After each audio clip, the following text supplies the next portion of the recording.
Good morning, good morning. We talked the whole night through. Good morning to you. Good morning, good morning. It's great to stay up late. Good morning to you.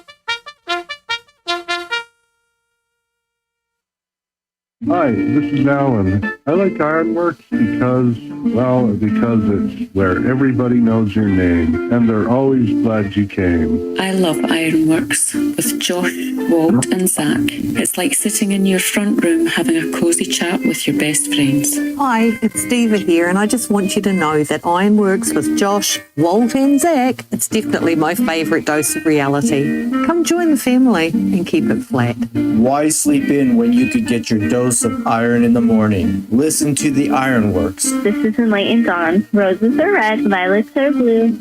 Media is the best on the plane. To this show, I will forever be true. You guys are truly the best, and I love you guys. I'm so thankful to have you in my life. Do you like listening to Space Letters from Never a Straight Answer? Then tune in to The IRONWORX with Zack, Walter, and Josh. Break clear of the fear on The IRONWORX and become an Iron Scout.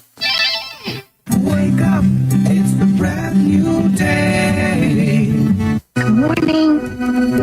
Yeah. Wake up. Wake up. Wake up. What is dark matter?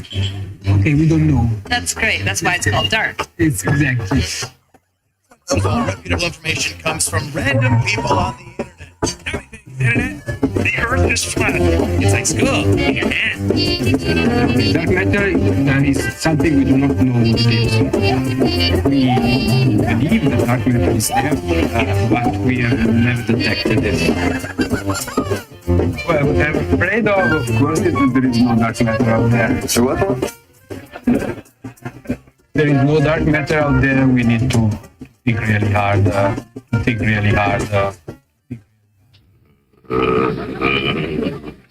And it TGIW. Happy Wednesday, everybody. Welcome to the IRONWORX.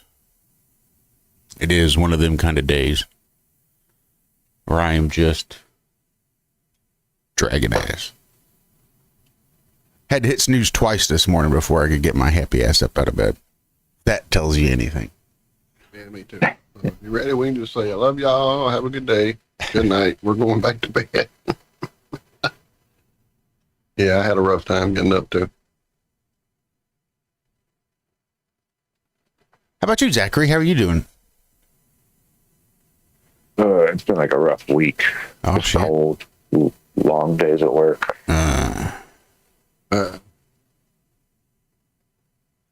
Yeah, going out in the dark, getting home in the dark. Yeah. That's tough. That shit sucks. Uh-huh. But I'm alive. So there's that. There is that. Oh, you see that Trump's talking about rescheduling cannabis to a level 3 drug? Yeah. I also heard they're going to start growing lettuce in space. Yeah,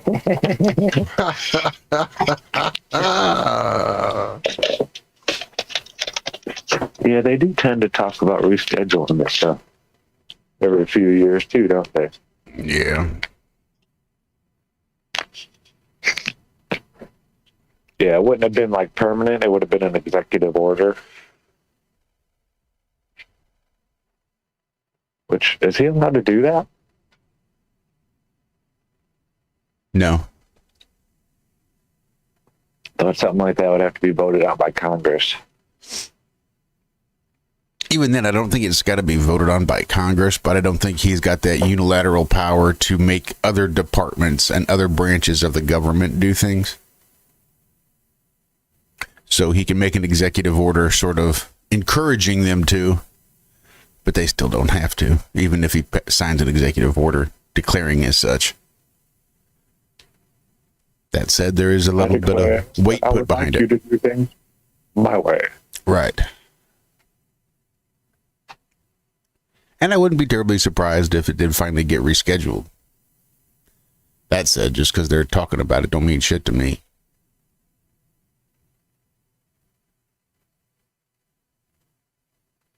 Let's talk about all kinds Yeah, they're of saying the excuse is because of all the medical possibilities that there could be that are being, research is being held up because of these laws and this and that. And yada, yada, yada. And how is that not Get the hell out of here. I never thought about it from that angle before. Shit. Wait, it's healthy? It could be good for you? But I mean, that's just that de facto evidence that it should be rescheduled. Like it's a Schedule 1, which means there is zero medicinal properties and it's just more likely to get you addicted. And we would like to study all the other possible medical benefits that they say it doesn't have. But we can't because they say it doesn't have any.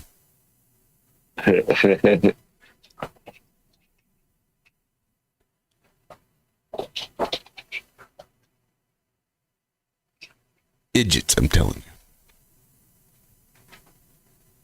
you. Idiots. What in darn everywhere are you talking about?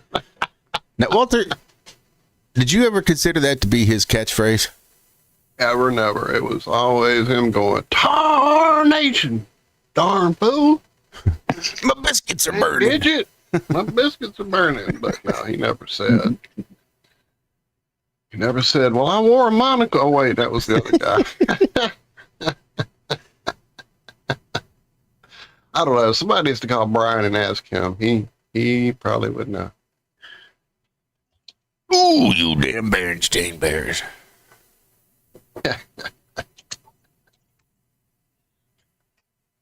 Oh, goodness. Oh, we made it through our little winter, so the little season is over. Woo! It's over, man. We survived. 54 right now, and we'll get up to 68. Wow, that's 94. I thought we were going. That's nice. It's like open the pool. We're hitting 60 today. Hey, that's fucking summer over there. Start off at 30. That's better than we said. It felt like 15 out there. Yeah, we had 2 of those days, but for now they're behind me. We warmed up some, but we're going to drop about 40 degrees tomorrow, so there's that.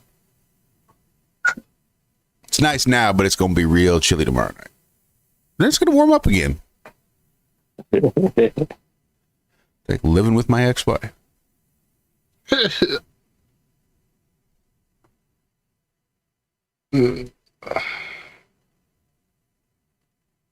going on here?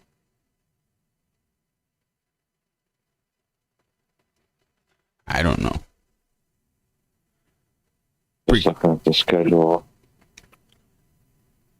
Quiet news headline today, too. At least as far as entertaining headlines are concerned.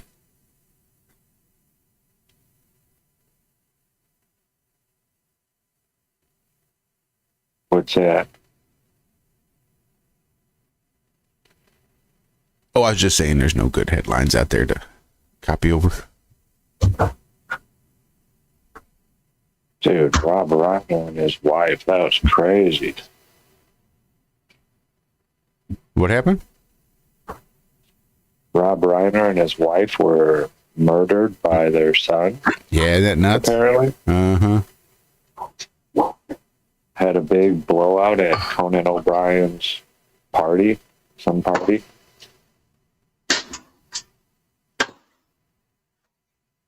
That's crazy, man. Yeah, apparently it's been an ongoing issue.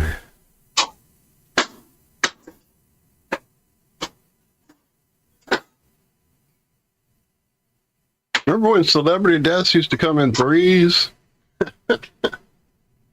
We had like 5 at once just this last week. I know Luke for General Hospital. I can't remember his real name. Richard Gary. Anyway. Well, I'm old enough to have watched it back then because that was the only time I ever paid attention to it because everybody in America did at that point when they were having their wedding and all that shit back in the 70s on General Hospital. And then I woke up and went, what the fuck am I doing with my life? Stop that. That was the same year I bet on the Super Bowl with my uncle and won. But still, I was going, I was losing my mind. Obviously, there was a lot wrong with me at that point, but I straightened out. I'm better now. And then that dude from Pulp Fiction, that's 3 there. And then there was somebody else. Who was the other one? Damn it. Somebody from a band that most of y'all probably wouldn't know, but I can't remember who it was now. I'll have to go look it up.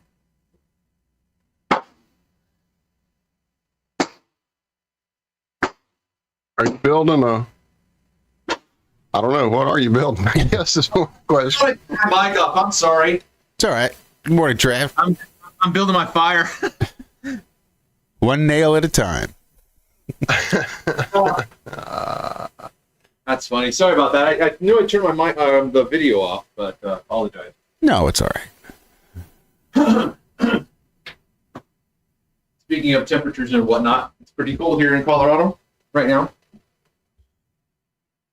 But it's been in the 60s throughout the rest of the middle of the day. It's been really crazy. Yeah, it seems like it's been. The weather over there is weird. It's what, Zach? The weather over there is really weird.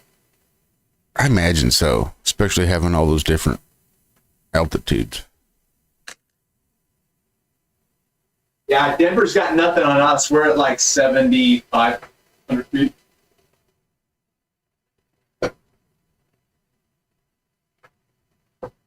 Good morning, Belinda. Good to see you there in chat. As much as we love our mods, it's always nice to see a gray name come scrolling through every once in a while. Rory McLeod, upright bass player, died on December 6th. I knew I'd seen a musician go by that I knew of just because he played upright bass, blues type thing. But I could not remember his name. So I just thought he was like a really moral bass player. He's really upright. Seems like we lost another musician recently that kind of broke my brain. Oh, blues, yeah, Steve Cropper. He went away too, like right at the end of November or beginning of December or something like that. Because I remember thinking, damn it, I wish we played music so we could play some Blues Brothers. So yeah, I've been falling hard here in December for sure. When was it? Yeah, December 3rd. There we go. 84 years old. Anyway, that's enough death talk, I guess. So the Ozempic people have the second biggest lawsuit, medical lawsuit in history going up against them, it sounds like.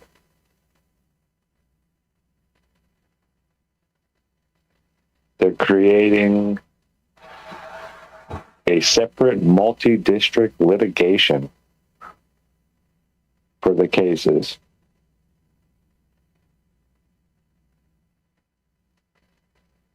Gastroparalysis. They created an entire new judicial district? That's what it said. Jesus Christ. They're asking them to. There's currently 30 optic neuropathy lawsuits pending in federal court and like more Florida, than 40 in state court. Georgia, Louisiana. I think those are all 9th district. Uh-huh. Like those 3 entire states are a district. And 3,000 lawsuits over gastroparesis. Yeah, and I got mixed feelings about that. What do you mean? I mean, if you're dumb enough to take it, should you be rewarded with the ability to come back and say, well, I wasn't very smart, so you should pay me money?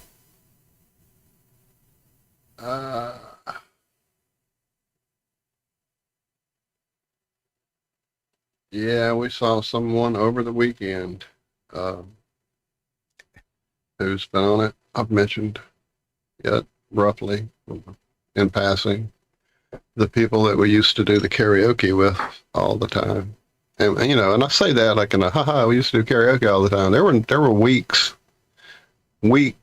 not just one, there were weeks that we did it with them 7 nights a week at different venues, different places, drove an hour away, that kind of thing, when it was at their heyday. But anyway, we had not seen them for years, literally since right around the time we started our little Have No Spear, well, I guess Friday Night Fringe-cast stuff, and I had not been, you know.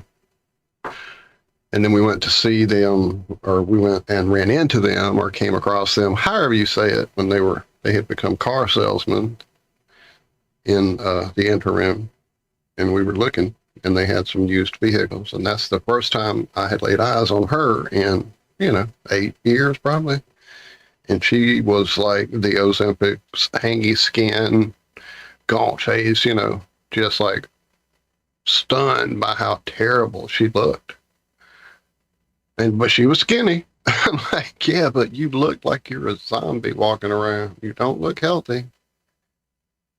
So apparently she's done some either exercising or there's some kind of retraction that occurs with it, that it sucks in your soul, so it's sucking in the skin too. I don't know, but she doesn't have the hangy skin anymore, but she definitely just looks like she's lost way too much weight at once still, to me, anyway. But she's skinny. Woo! Size 1 jeans. It's like, yeah, because you need a sandwich. Eat a sandwich, please. Please eat a sandwich. The Dachau diet. I'll make it. What? So the Dachau diet. Right.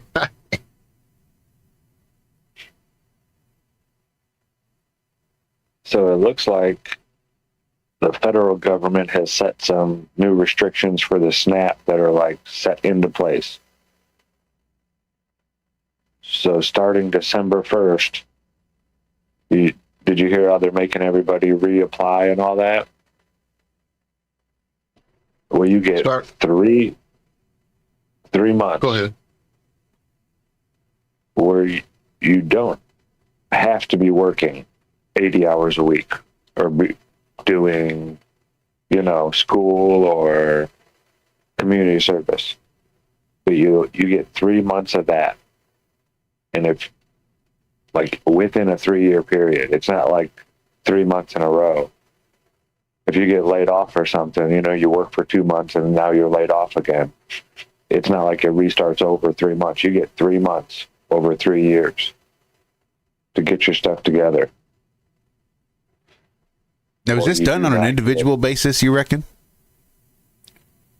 Like, hypothetically speaking, just in this house, if I were to lose my job, would I get 3 months of food stamps? And then if my wife were to lose her job, would she get 3 months of food stamps? And if my son were to lose his job, would he get 3 months of food stamps?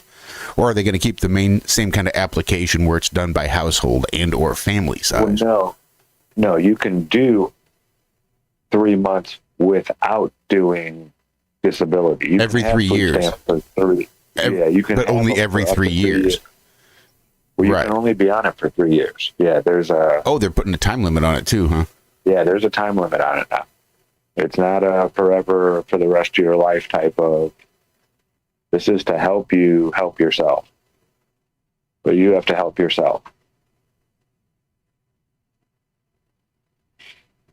We'll see how it works. I mean, they need to start paying people a livable wage if they're expecting them to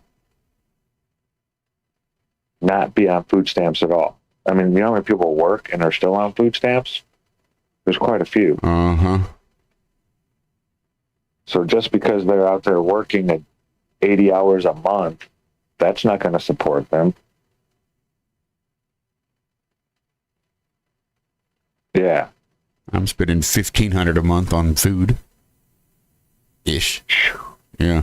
For 3. Yeah, that was last month. This month, the fucking half and half went up to almost $6 a half gallon.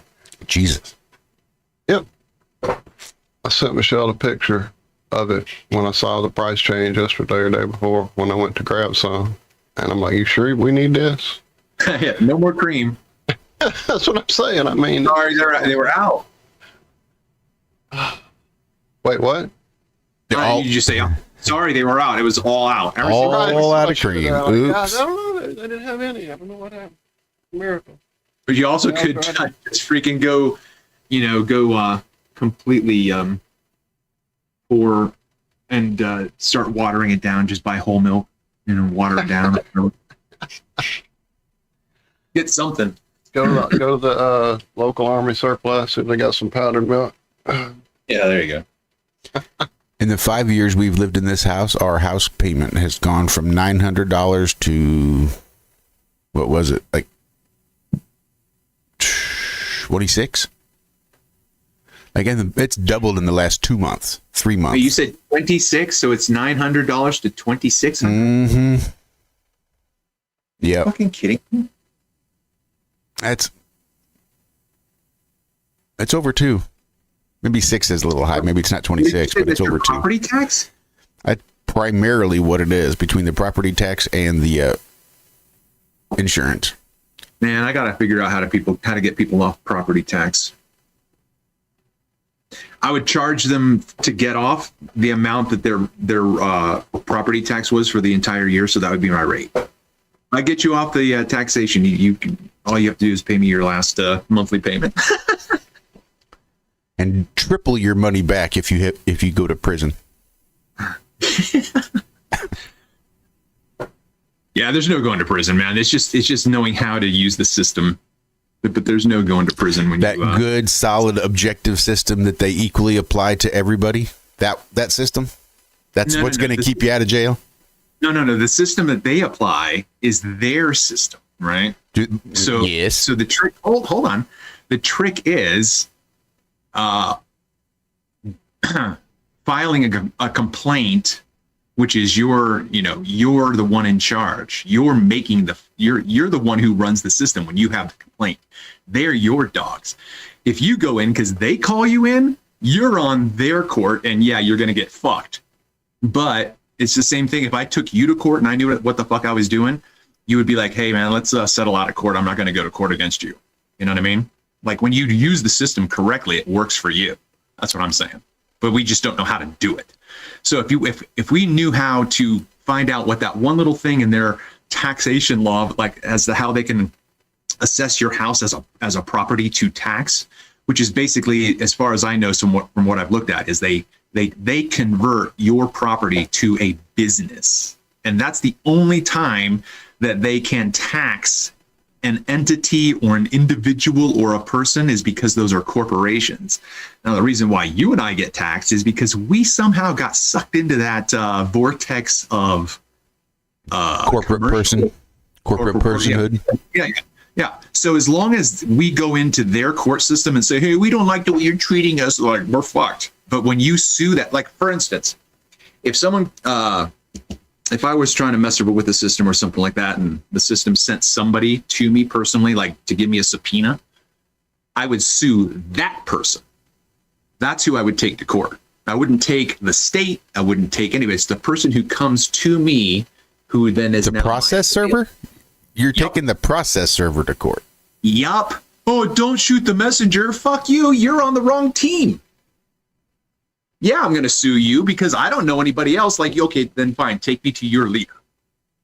And then when I get to your leader, if I can have him say that the guy that owns the company, the process serves. Look, that's right. That's why it's so simple to keep it just the one step. Whoever it is who comes to you, right? You get pulled over on the side of the road by a policeman And the first thing you do is hand him a piece of paper that's your complaint and your claim against him, saying, I'm going to be taking you to court if you do not cease and desist from assaulting me right now.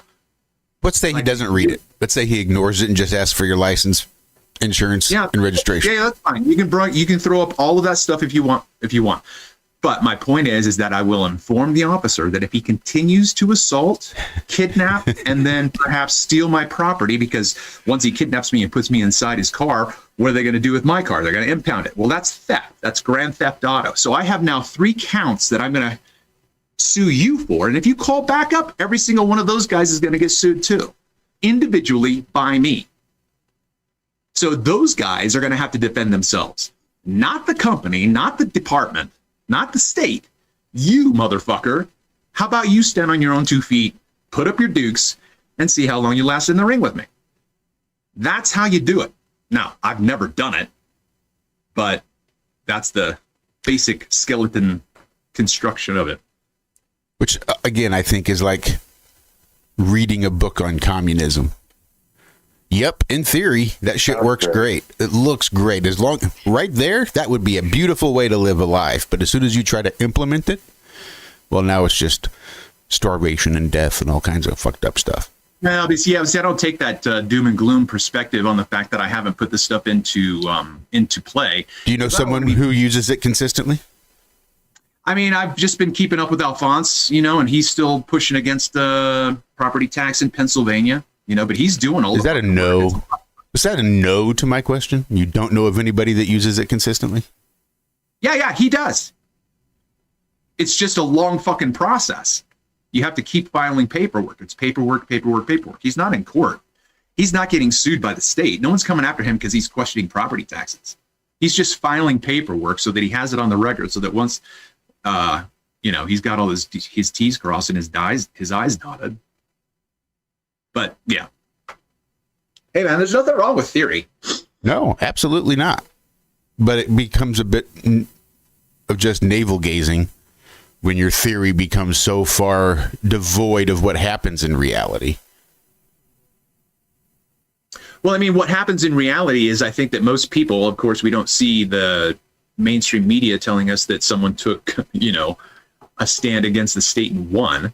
But yeah, I mean, I think the most of the things that we see and the things that they show us, right? They show us like Wesley Snipes getting in trouble for tax evasion and this, that, and the other. But I think that those are fear tactics, really, that, just to keep those people and keep us in line to see, oh, even Wesley Snipes can't even get away with it. Like, I'm not going to try. But that's because I think that we're trying to fight against the system within the system. So.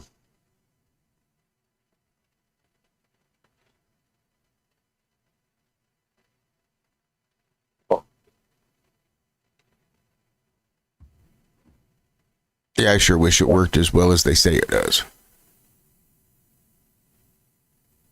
Yeah, I've been seeing a lot more sovereign citizens getting arrested on the roads. I think there's going to be a big crackdown. I think a bit of totalitarianism is headed our way. I think it was just like another stage. First, Obama comes in and militarizes them. Then we'll come in and we'll just strip them of all their power until everybody begs and pleads for a little police enforcement. Then we'll swoop back in with stricter rules, stricter laws, bust out the MRAPs, and go to town. That's what I'm afraid is headed our way. He just limited, they said Trump, through executive orders, limited travel to 20 countries.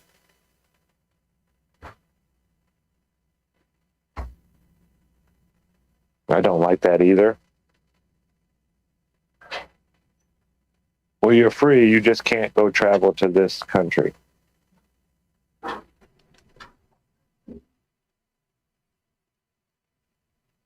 And then it gets, terrorism and this and that and all that kind of stuff. But, dude, the whole country is not terrorists. Come on.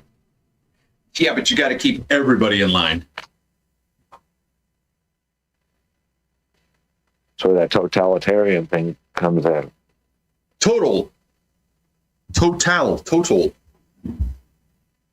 We're starting to see little baby steps towards that. Start limiting restrictions on travel. Itarian.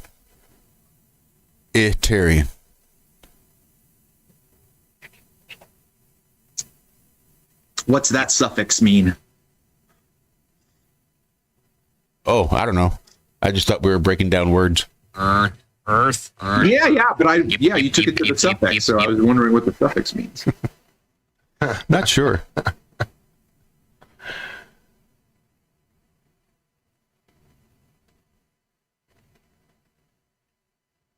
Oh, man. One belonging to that group. Just want to touch real base. Sorry about that. Bill Billingtano says that the assessor is overvaluing properties. That's like a sub issue. The issue is your property is not a commercial property. It's not a business. But when you look at real estate, or if you look at what's the other one, real property or private property, right? Private property is stuff that you can take with you and it's movable. But real property is like the shit that's on the land that you can't move or whatever, something that you can build. That's becomes real property. That becomes classified in their paperwork as a business entity. That's why they can tax us. That's why, that's the whole thing. You can't tax a human being. You cannot. You have to turn it into something else. And so the whole thing about converting property, that's illegal. The only person that can convert your property is you, the owner. So once you get your property, you go to the tax and you say, I'd like to get this off the tax assessment, please. I'm the owner and I'm converting this back to a non-taxable entity. And when you do that in paperwork, you're not going to get arrested. That's not what happens. If you file a piece of paper that says I'm going to complain against this and file and take this to the full extent of the law as I can, they're not going to just come and get you.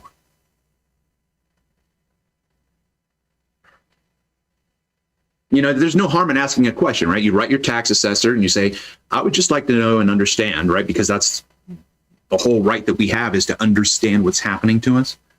We don't have that right. Sorry. Well, if you're getting arrested, you have the right to know why you're getting arrested. They have to tell you.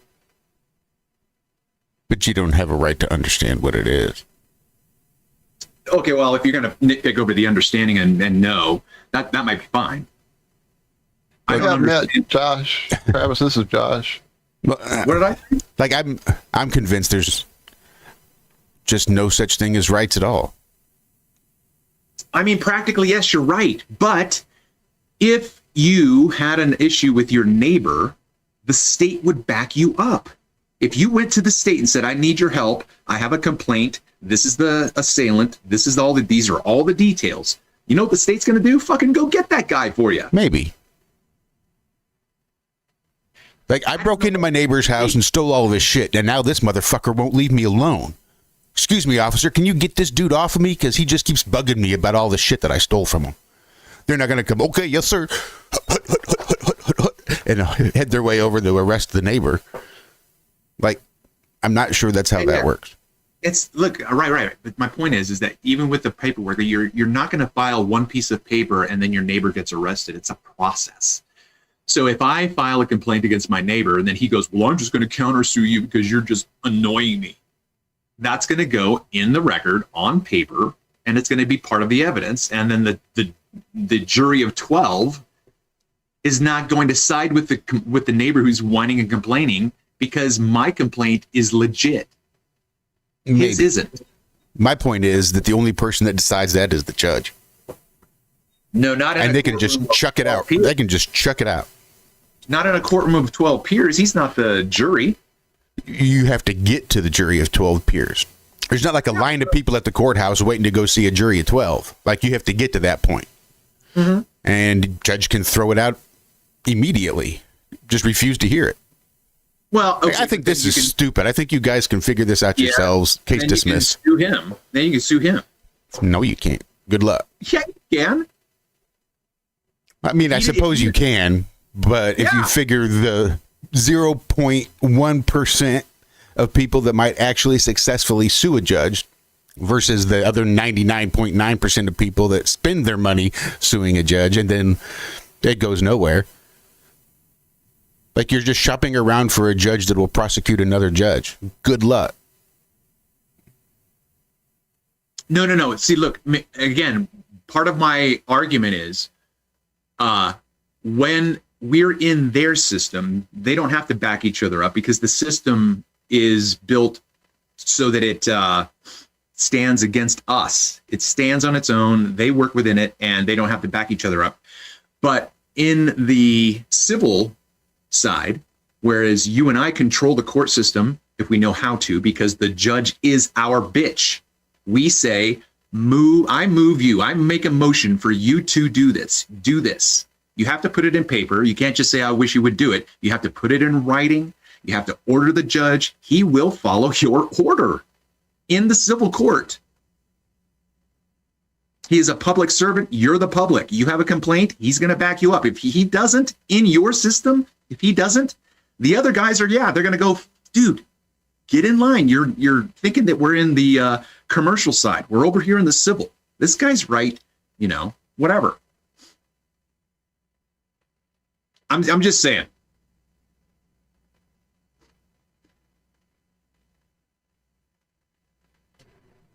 Yeah, and the last words I heard before I found Flat Earth. Yeah, but do you have any proof for that? Well, the evidence is just simply in the civil system that we have. If we understand how to litigate against our neighbor or against somebody who has committed a crime against us, all of that's in paper. All of that's for everyone to read and study on their own. And are you under the belief that the justice system is like an objective tool for everybody to use in the same way? The justice system is an objective tool in terms of how you and I can protect ourselves from assailants. Yes. So as long as you have an assailant, then you and I will be able to equally protect ourselves. You, I, and the other 400 million Americans have an equal protection under the law, and there's nobody going to get fucked over by the justice system. As far as I understand your question and the simplicity of the civil litigation, yeah. It's more simple than it is, but again. So as long as you file civil paperwork, like, does the other person even need to show up? Like, does there need to be a defense? No, yeah. Because you can't lose, right? You'll never lose as long as you file the paperwork first. You're guaranteed to win, huh? No, that's not necessarily the case, because the course that I took from a retired lawyer, which is really interesting. This is where I got most of my kind of like theoretical understanding of what I'm talking about. But he basically says, look, if you start out the way I'm telling you and you do everything the way that you're supposed to, and theoretically, if you are in the right and your paperwork is all done, you won't go to court. The guy's lawyer that you're suing will say, you need to settle out of court. I'm not going to go to court with you. This guy is going to kill you. But the doctor lawyer who made the program said that if you do all your paperwork and your assailant has responded with his paperwork and you still go to court, the doctor says if you go to court, there's something wrong with your paperwork, because you should do your paperwork so well that your opponent settles out of court with you. That's the idea. Because nobody wants to go to court. In fact, Jesus says, settle up with your enemy before you go to court, because you don't know what the judge is going to come down to. You don't know where the jury's going to land. But you could settle it beforehand, perhaps by, withdrawing your complaint.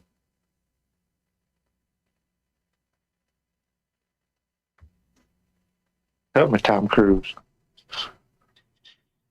What about Tommy? I was just saying, help me, Tom Cruise. I watched the very first Mission Impossible last night, going to bed. Man, he's been making those things forever. Like, he was so young looking. in the first one, and he wasn't like super young either. You know, he was probably in his late 30s. But compared to, like, if you were to just see Tom Cruise, you wouldn't think he's as old as he is until you see him at like 40.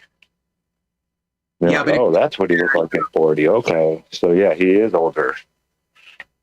I think the last time, to me, Tom Cruise looked human was maybe Oblivion, definitely Edge of Tomorrow, but he has been plastiqued so much that it's disgusting to me. He is so egomaniacal that he's plastiqued himself. Now, Tom Cruise is God, right? Rob Lowe looks amazing, and it doesn't look like he's had surgery. Like, where did Tom go? He looks like shit. Rob Lowe looks hot as fuck still. He's a good-looking man. Well, Tom's got Xeno on his side, so Kevin Bacon's on the same thing. What did you say, Zach? Tom Cruise has Xeno on his side, though. Well, yeah, but that's supposed to be a good thing, isn't it? Right. Well, yeah, that's what I'm saying. He's like immortal. Well, anyway, I just saw another 80s kid actor that was, even Jason Bateman. You know? Jason Bateman looks good. Yeah. The same. He looks great. Like messed with. Do you remember his comeback movie? Jason Bateman's comeback movie, was it like He wasn't the main character. He had a really small role in it. Oh yeah. But it was hilarious, dude. Okay, hold on. Jason Bateman's comeback movie. Yeah, I don't know. What is it? I think it's called Smoking Aces. Oh, really? I found that when I was a trucker, we would haul donated books from libraries in massive I got like 7 sets of Harry Potters and sold them on eBay. And there was a massive stash of Playboys from like the 70s. Oh my God. I found this one Playboy that had this model that I saw as a kid in a ski hut, and she was crawling on the floor like a tiger, and she was looking over her shoulder at you, and she had ski boots on, and she was all scantily clad and whatnot. And I could that image is burned into my mind as a kid going down to the ski hut where I grew up. But she was in Playboy, and I was like, oh my God, this is like my childhood like crush. I remember when Cindy Crawford was a Playboy. Angel in a centerfold. Angel in a centerfold. Oh, dude. I came across this Jay Giles album that was a live album. It is amazing. It was before they used to slam, dude. Oh my God. Like all these guys before they were popular, were into prog rock and were into all the shit that was high tech and just awesome music. And they're not making any money, right? So then they got to start making pop. Yep. Eddie Money. Who else did it, man? Oh God, who was it? Robert Palmer.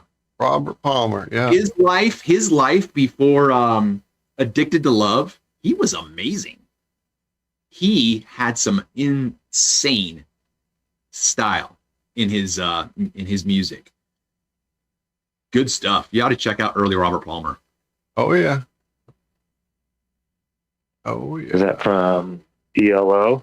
Is that the same Palmer? No, Robert Palmer. No. That's Jeff Lynne is ELO. I don't know what Robert. I'm thinking Emerson, Lake and Palmer. Oh, Emerson, Lake and Palmer. Yeah. That's total prog rock. Yeah, for sure.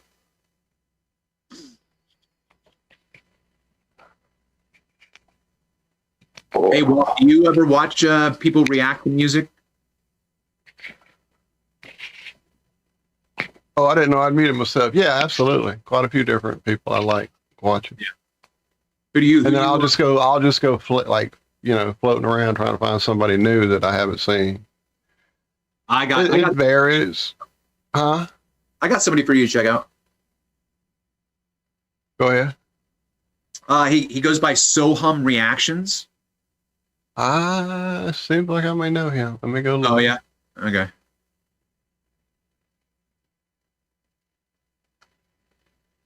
Oh, you're looking at Yeah. SOHUM. I probably have like skimmed through his before.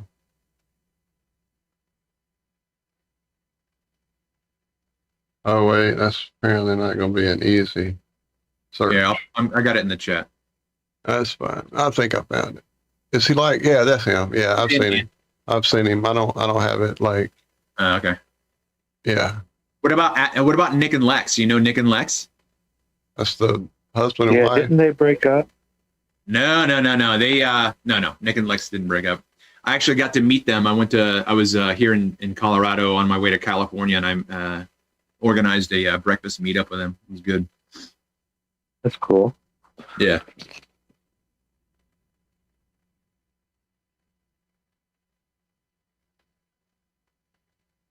Yeah, I like finding certain songs where people just sing pretty amazing or something pretty amazing is done. And then I like watching people react to that, like multiple people, you know how they'll do that. People will take multiple reaction videos of just like a certain part of a song and put them together. I had this idea, and I don't know why it didn't. Even if you trigger trolls and they just harass you, I didn't even get that. I tried to create a reaction existence where I wouldn't finish a song if I didn't like it, or a movie, right? Because nobody does that. Nobody. Can you imagine one of your favorite reactors going, "I am not finishing this movie. This is so stupid."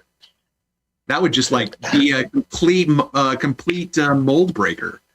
So I tried to do that. I reacted to some Bob Dylan's, and I'm like, "Yeah, I'm not finishing this song." I got some people that were mad, but it didn't, like create what I thought it was going to create. I thought I was going to get people going, "Oh, come on, you got to try this. You got to try that. Give it one more try." Like the Naked Gun that just came out with Liam Neeson.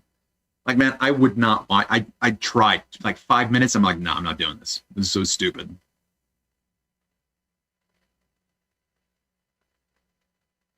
Oh, the new one? Yeah. Yeah, I just had to pretend like I was 14 again. I suppose I don't have that switch in the psychology.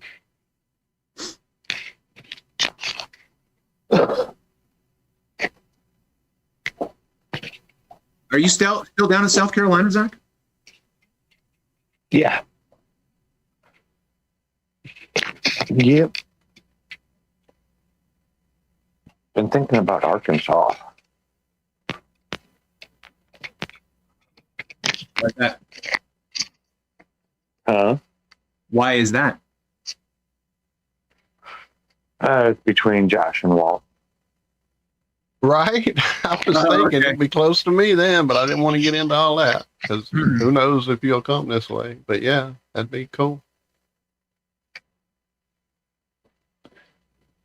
But yeah, there's not as many traffic companies in certain parts of Arkansas. I wouldn't mind starting my own traffic company. Like the amount of money that they pay for just one truck. Like, just to have one of our trucks parked behind their truck out there in the road, that's $1,250 a day.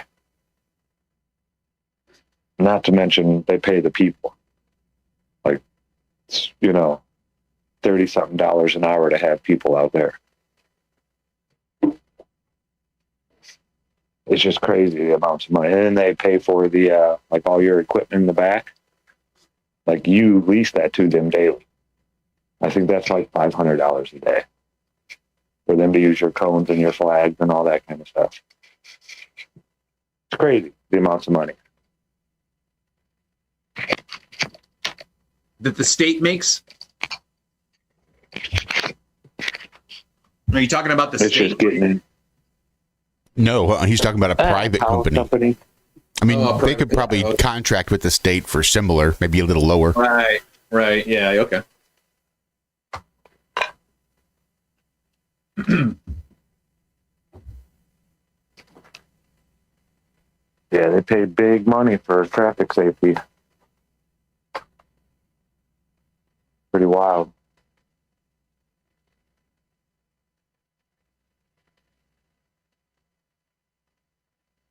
Oh, I gotta get finished here, getting ready so I can get out the door. Working in Greenville, South Carolina today. All right, good sir. I know that place.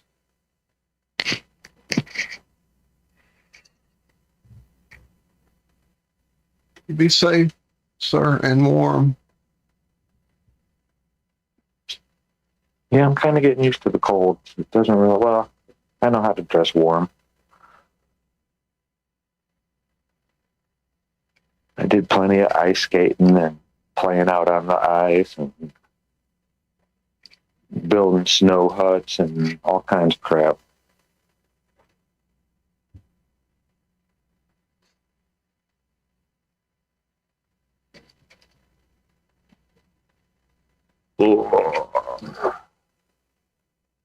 So what else is going on? Are they playing sports right now? I mean, they just did on Sunday. I know that. Yeah, football is being played right now.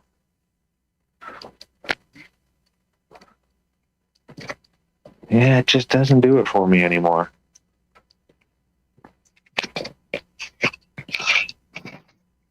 I get no kicks.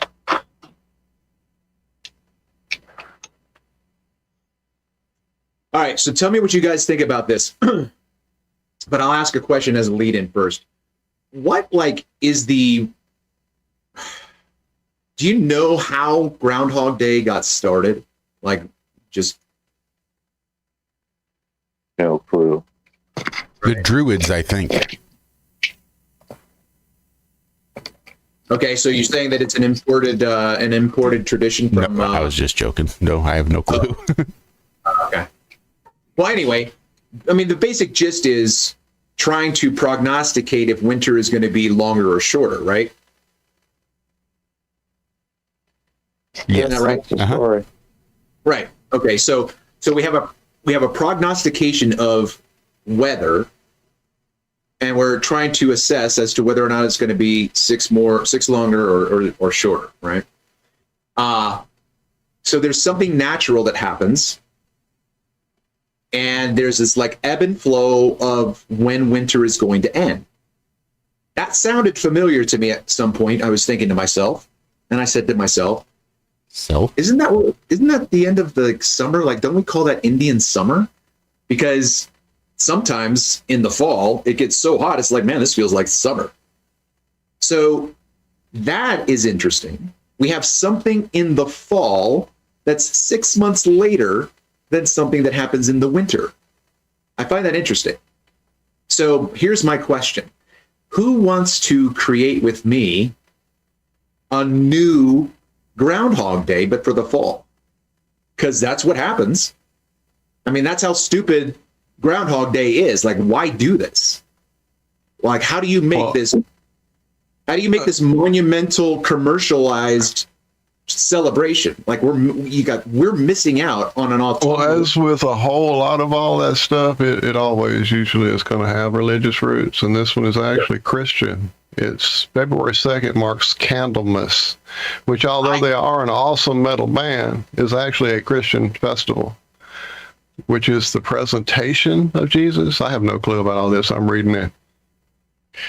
Those are traditions involving light and predicting weather for the coming season. And then the Germans ran with that and they had lore with a hedgehog, maybe a badger, because badgers don't give a fuck.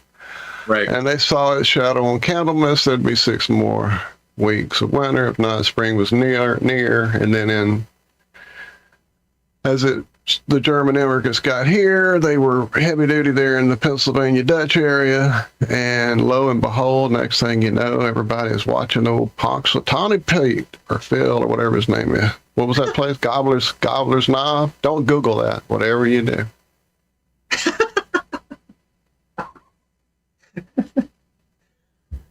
I think Gobbler's Knob is okay. It's Knob Gobblers you don't want to be Googling. Is that the one? I knew there was one I hit one time. I was like, whoa. Anyway. Well, anyway, but you see what I'm saying? It to me, it makes sense. There's a marketing opportunity here that somebody's missing out on. Because no one, unless you Google it, no one knows that Groundhog's Day is tied to Candlemas.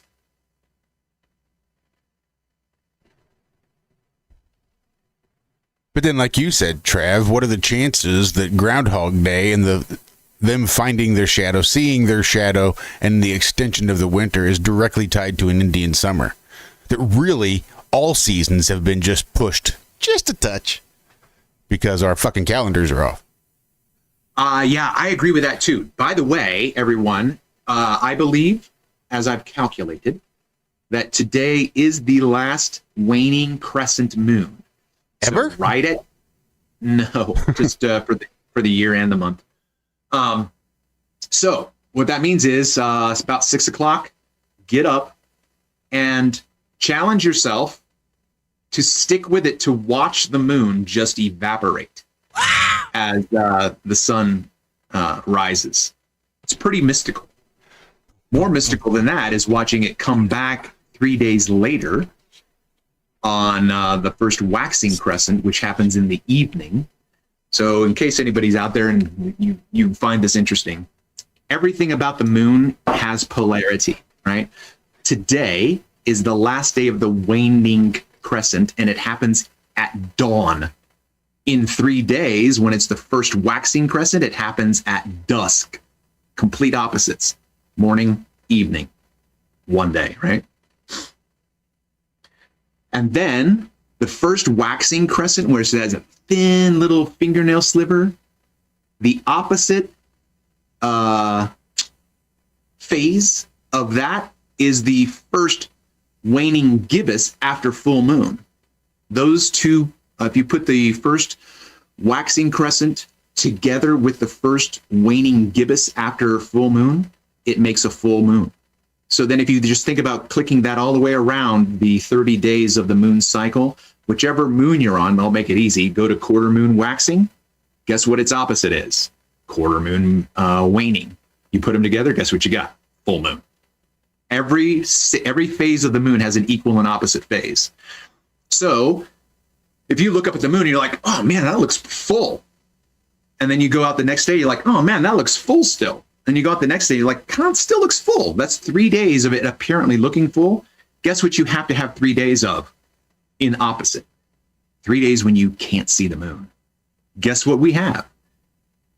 Today, after 8 o'clock in the morning, for the rest of the day, the moon is in the sky, blinded by the light of Solaris, but you can't see it. That's day one of the new moon phase.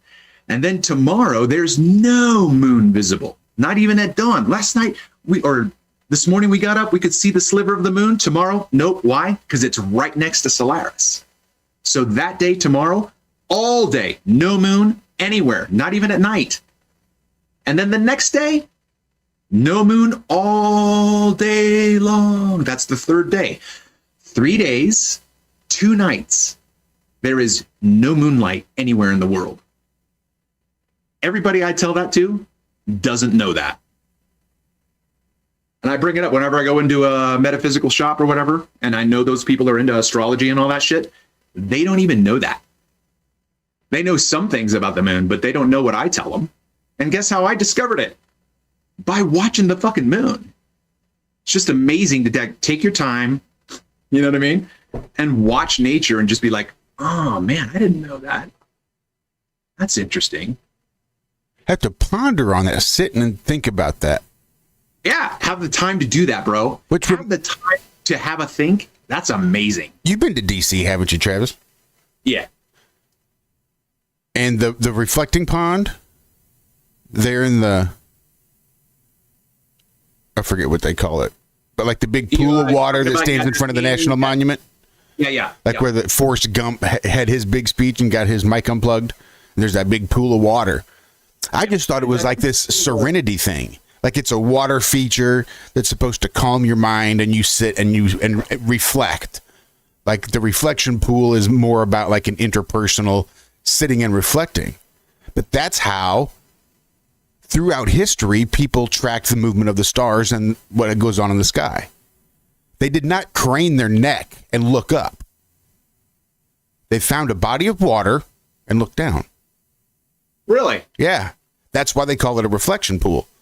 Because that's what they were doing, was mapping the stars and the planets, but they do it as a reflection in the water.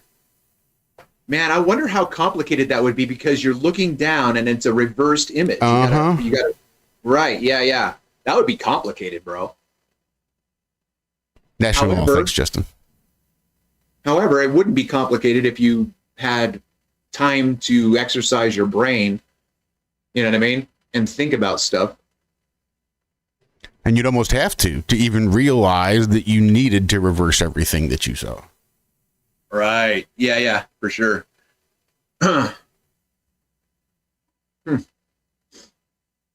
Yeah, I was corresponding with Andrew Thomas Young, the infamous go-to guy for atmospheric refraction and whatnot, and he made a suggestion of the long-distance photography that I was doing, of getting a basin of water so that I could see the horizon reflected in it and then look at the horizon that way.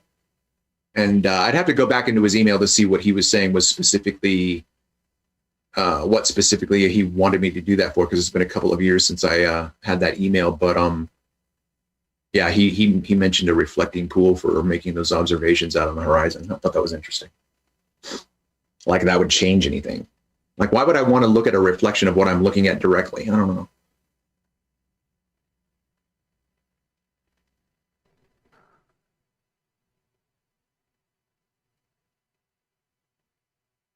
Yeah, I don't know. That didn't make a lot of sense to me either.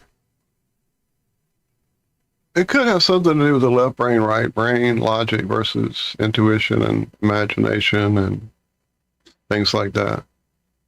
Because that has a lot to do with like the esoteric, hidden society stuff of our past, of our, there's a lot of that idea that they do this thing from the left hand because it goes to the right side, and it's this kind of thinking, and you do it with this hand because it goes to the left side, and it's that type of intuition or whatever, creativity, imagination. And that's why the whole like separation of the spheres of the brain is what it is, like it is, because it helps us see the double-sided reality that we're in and all this kind of stuff. I've been reading the book again in case you can't. Which one? The Secret History of the World. I found it, or actually it came back to me because I had lost it for about 2 years, year and a half. It disappeared in my house. I could not find it. I sought it eagerly, hard, and I knew when I couldn't find it that it had walked away because it knew I wasn't ready for that particular read at that point in time, because it was a very heavy read and a very ponderous, like you must spend time reading a few lines and then sitting back and thinking about those few lines and then going back and maybe reading them 8 or 10 times and really who's the author? Masticating them. He goes by 2 different names. In America, I think it's Mark Booth. In the UK, it's Jonathan Black. Yeah, I got. Okay, I just wanted to know if there was a difference between the two. Okay. Nope. Yep. Same guy. Yeah, I've got another author named one or the other wherever he was writing. So that's why usually someone goes with a nom de plume. Usually, unless they're hiding. I'm probably reading about 3 or 4 different books right now that are really interesting. One of them is called Alive Polarity, talking about human physiology and masculine, feminine energy and all that kind of stuff, tying it to the zodiac. It's really interesting. And then, all of these self-help talk guys like Wayne Dyer and Joe Dispenza, I got turned on to their sources, and their sources are much, much more interesting to read. These mentalist guys from like the late 1800s and the early 1900s are talking about like Napoleon Hill and oh shit, who are the other guys? You know what I'm talking about, right? Yes, sir. Oh, yeah. I'm actually kind of doing the very same thing. Like I'm like watching some interesting stuff, and then when they start saying this came from whoever, I immediately stop a video, go to my little library, see library, look up the original older source, and then start reading on that, like some old stuff, like Rudolph Steiner or Robert McDermott, that kind of old school. Ian McGilchrist, those guys. Even some of the original Robert Monroe stuff that I missed because I started with his tapes and not his books. So give me, like, I haven't heard any of those names except for maybe the Steiner one, but give me another one of your names. Man, who's the other guy I was thinking about? My brain's gone because I started pulling out. Yeah. Robert McDermott. He really was more of a commenter on Steiner. And then Ian McGilchrist, he did a lot of like, the division of the brain. That's really what his whole thing was, and how that was part of how the Western world became what it is. And just different people. I'll find my list here in a minute. I got these three, man. That's probably enough. I'll dig around with these three. Mm-hmm. But it's just really, really interesting, the power of the mind that these guys give. What do you guys think about that? First of all, I apologize for asking the question, then continuing to talk. These guys didn't have computers, right? But when you read back, or excuse me, when I read back to some of these mentalists talking about how the brain works, I'm like, that's a fucking computer.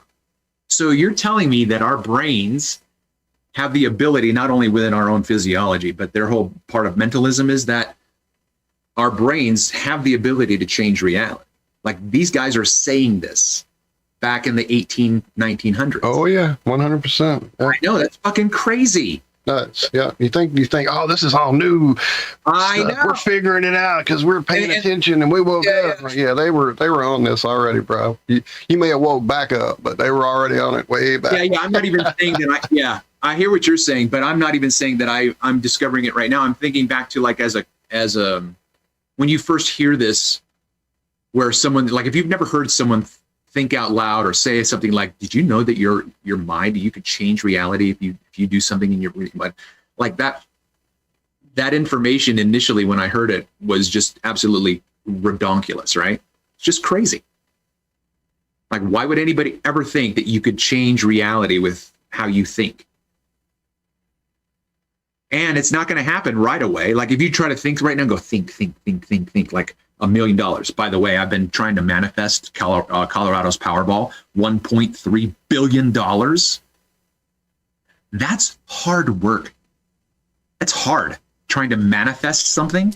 That is and I've got all the time in the world right now. I'm got no job. I'm not working. I'm reading. I'm writing. I'm introspecting. And I'm telling you, trying to manifest is hard as fuck.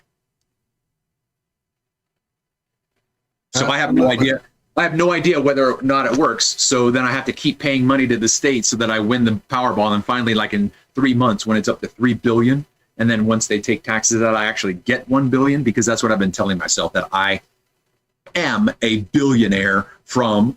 But after taxes right now, I would only have $500 million. So I'm not really a billionaire. So if I'm really going to project and manifest $1 billion, then guess what that means? The lottery's not going to be won until the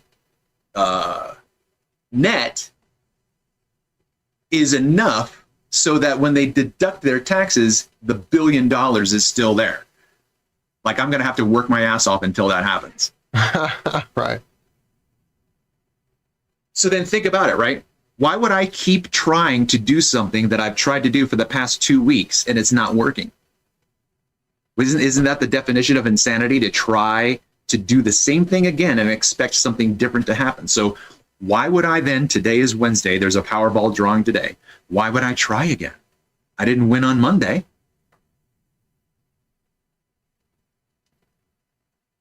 Right? Isn't the whole point of science for replication, on the off chance that you get a different result? Well, but that's part of it too, right? So then there's determination, right? I understand you. So it's a matter of tweaking, perhaps. Like I've got a certain order to my numbers, but if you have to maybe adjust the numbers or put one in a different order, that's part of the science of it. So I hear what you're saying. Yeah.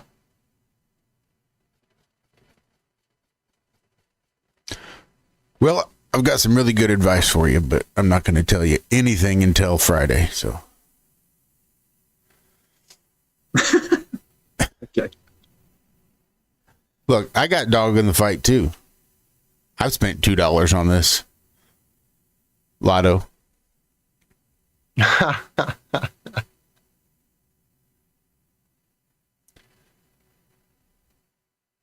But I tell you what, I'm manifesting to be a billionaire too. But I got to start somewhere, you see. You got to start somewhere. The likelihood of becoming a billionaire by a huge windfall, that large of a windfall, is probably pretty slim. Whereas the idea of becoming a billionaire off of a $500 million windfall and being able to invest that and turn that then into $1 billion is far more likely. No, I totally get you for sure. So it's possible that I could win at a lower net. Even if you hit the Powerball and the multiplier and all that good stuffs, and you win the absolute max and they take 40% or whatever it is. Yeah. That's your nest egg to become a billionaire. Yeah, for sure. Absolutely. Right. Yeah. So you can still manifest your billionaire status. I thought that too. Yeah, for sure. It's because everything takes time and it's a process. Manifesting the third or fourth step as winning a $500 million. Now, when you say that you have been manifesting, are you tongue-in-cheeking or are you completely tongue-in-cheeking because all I did was spend $2? Yeah. Okay, that's what I was wondering. Yeah, no. Although there's been times in the past that I've played that I was convinced that it was all about purity of intent. Right. And only the pure of intent will be able to manifest a win. And I must have been lying to myself because I never won shit. Yeah. I mean, that's the difficulty, too, of the whole mentalism, to me, is, how much is enough in terms of your mental focus and concentration? How much is enough for it to negate doubt that might creep in, right? Like if you manifest something positively and then 2 or 3 hours later, a negative thought comes in about that manifestation, does that then negate your manifestation? Yeah, like Chutes and Ladders. Takes you right back to the beginning. Damn it. Right. Wah, wah. Right. Unless you at that moment disavow that doubt that crept in and bring it back to the intention, right? You have to correct the wayward thought. You can't just have it and let it go and not focus on it because it's still there in the processor, your subconscious.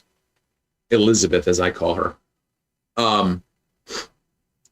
And yeah. So that's the whole thing with Christian Science, is that you have to have faith in order for your body to be healed, right? So you don't take medicine, you don't go to the doctor, you just mentally heal yourself.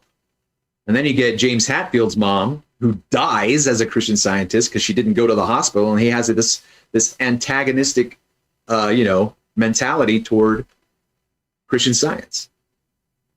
But wouldn't you feel like that would be so much pressure? Like you have to have 100% faith. Like that's what I was talking about, how hard it is to manifest. Like you have to be like running at full speed for the entire goddamn 26.2 miles. Even the Pope himself rides around behind bulletproof glass. I mean, fuck. Even he knows faith alone will only get you so far. You still got to get behind bulletproof glass because And where Faith's not going to stop every bullet.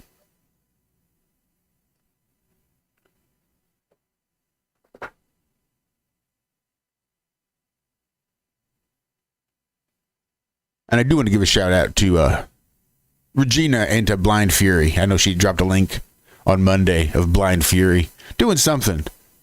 I've seen several videos of Blind Fury's freestyles. Like his recorded songs for me are kind of hit and miss, but a lot of his freestyles are pretty fucking amazing.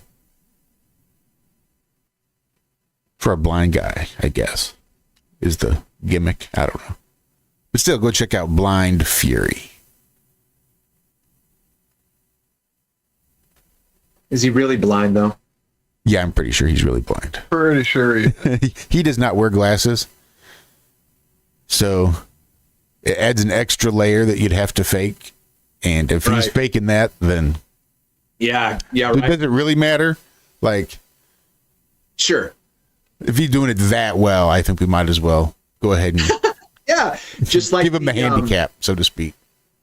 Just like that Chinese magician in the Tesla magic movie with Hugh Jackman. What was that? The Illusionist? No, that was the other one. What was the movie with Hugh Jackman about magic and Tesla? Yeah, I know. I can't remember too. Anyway, there was a Chinese magician that had created this act where he was crippled, and he had to be crippled the entire time in public. He had to have that persona. So he could carry the fishbowl. Yeah. But I think making your eyes be all wonky and pretending you're blind would be screwy on your eyes. Are you ready? I've got it almost. It's almost there. The Prestige. There it is. You got it. I was almost there, but I couldn't quite make it work. I didn't even continue trying to think about it. No, I had to. It was bugging me too, Josh, because I like both those movies. Yeah, they're both really good. Like, what do you think about that? To me, when we see shit like that in movies, that seems, just part of the storyline. But in terms of that, because we've heard so much about Tesla. Has anyone ever heard about the discovery of multiplication? Like, you can reduplicate, or you can create a clone, through electricity and all of that kind of shit. Because that's the idea in the movie, right? Are you watching closely? And then you got all those hats out in the fucking forest and all those cats. Like, where all this shit came from? You were reduplicating them the entire time. Or pulling them from alternate universes. That's another aspect of the whole thing, right? So I think the multiverse is an allusion, is a reference to, without them telling us what the source is to mentalism, right? When we dream, that's the multiverse. That's quantum mechanics. Is the dream state where we go mentally. All the shit that they talk about, like, when a quark isn't a quark until you notice it, and then when you notice it, it disappears. Right? That stuff happens for me, and more as a kid. I don't know if you remember going to sleep as a kid and you have your eyes open and it's all pitch black dark, but then you see this light over here in the corner of your eye, and then you look over and it's gone. And then you look away and there it is, and you look back and it's gone. But I think ultimately, when we're talking about multiverses, I think that they are talking about the limitless verses that you can go into in the dream world.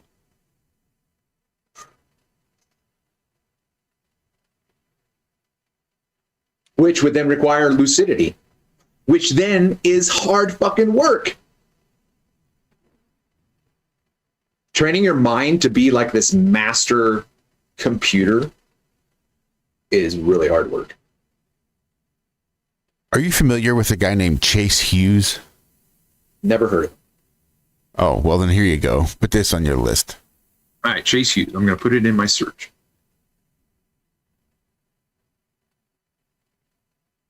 And you're going to... Ughhes? Yep. He's got a whole bunch of stuff. He's been on Sean Ryan. He's been on all the big ones, I think. Over the last year, he's really seemed to have made a push. Oh, I've seen him. Yes, I have seen him. I didn't know that was his name. Okay. Yeah. He does a lot of like military stuff, like, right? With the all brain stuff. He's a neurologist by trade, but then he started having seizures. But because of the type of seizures, he didn't know he was having them because amnesia is part of the symptoms of the seizure. Huh.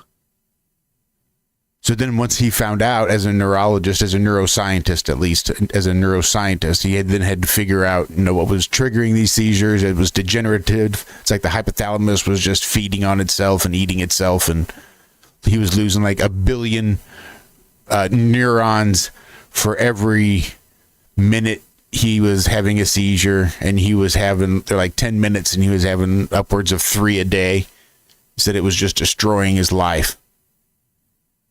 And then all about the mushrooms and stuff that he took to then come back. But as a neuroscientist, it was just things he'd been studying he was in Japan, maybe in the military. He is a military guy. So there is military aspects to some of his stuff. Yeah, for sure, right? Yeah. But he said he hit on some gal and he got turned down. And he was so dejected, he went home and searched, how to know if a woman is interested in you, and just printed out like a huge stack of shit and just started reading and got into like the NLP. And then he just continued that on his whole life, and just the behavioral ways that you can hack sort of the brain and bypass certain aspects, and he got into hypnotism, and it was a whole fucking thing. His whole story is really awesome. He's been on my mind lately just because one appearance that he made, referencing not false flags, but psyops. And, just the prevalence of psyops. And there was one little comment, like inside joke shared between the host and himself in regards to the shape of the earth, I think. Talking about psyops. That just triggered in me, the sound of two people that think the earth is flat but don't really want to come out and say the earth is flat. So when they go live, they just share that one little moment. One brief little moment. I don't know. I'm pretty sure Chase Hughes is a flat earther, but that's just on me. But if you're not familiar with Chase Hughes, go check him out because he's a super interesting fella. He's another one that did that red laser experiment on DMT, and it just fucked him up. Okay, I finally looked him up. I've seen him. You sent me something back, a way back, probably with him and your boy talking maybe about stuff. And then recently I saw him again talking about the red laser. So I knew the name, but I'm like, well, let me go see is it who I know it is? But yeah, I do know him. I just haven't gone as deep as you have. I definitely need to go deeper. Yeah, is there something in particular, like what would be the best one thing I should look up with this Chase guy? Stand by, let me roll through my history real quick, see if I can't find the specific one. Because again, I don't think it's like something that he promotes and goes out and has anything really to do with. They were just talking psyops, and it was just this weird, brief, like, exchange between the two of them.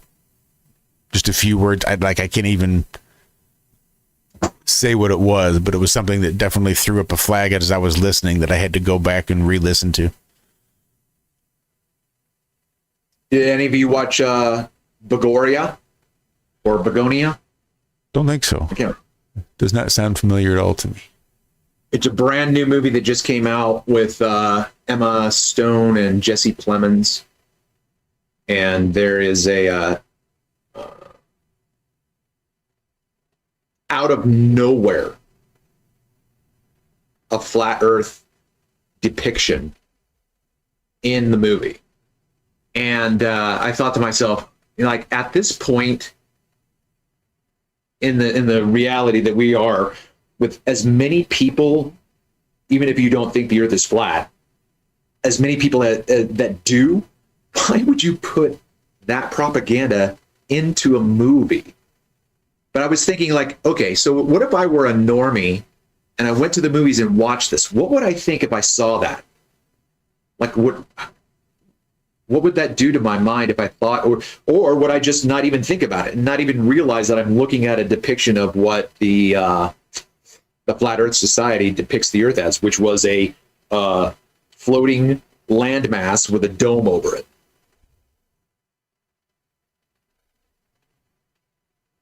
Say that again. Just that last sentence and a half. Yeah, the depiction in the movie is that of the Flat Earth Society's the traditional idea space floater of a dish of Earth floating up in the sky with a little dollop of Earth with a dome over it. Yeah, right.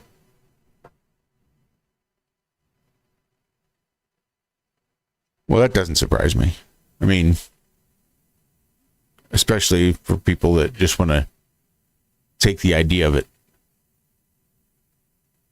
Well, it's really weird that there's this channel right now that is just hammering on it, and the channel name definitely wouldn't lead you to think that that's where they would be going, but they constantly keep showing up these videos that are obviously AI created, because it drives me nuts.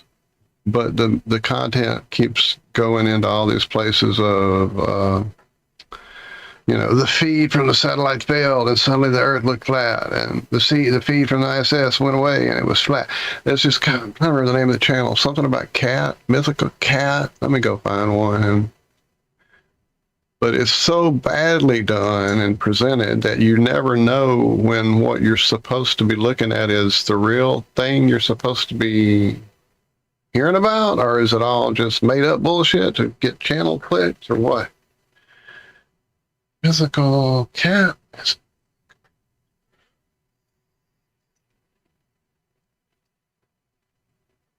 that it? No, it's not it. I'll find it.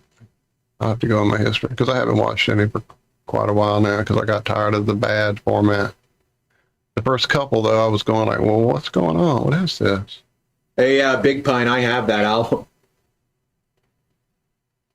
Actually, I have the sleeve of it. I bought the album and there was no record in it.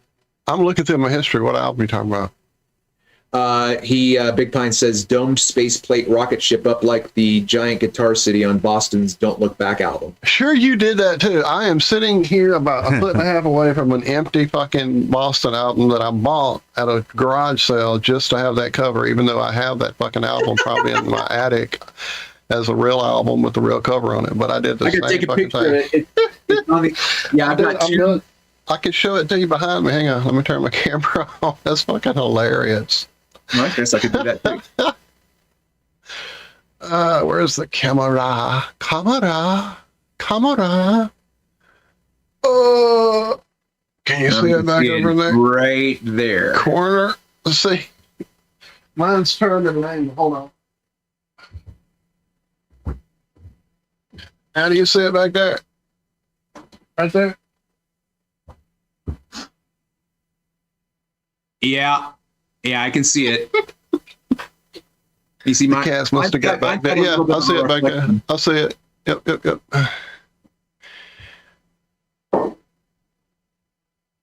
Oh, you got Don't Look Back. I've got the first one. I've got the original one. That's what happened. You got Don't Look Back, and I got the first Boston. That's why you have Daylight and I have Space behind mine. Still a great album. I still hadn't found the Mystical cat crap. Mystical? Is that why I didn't find it? Maybe that's what it is. That might be what it is. Mystical.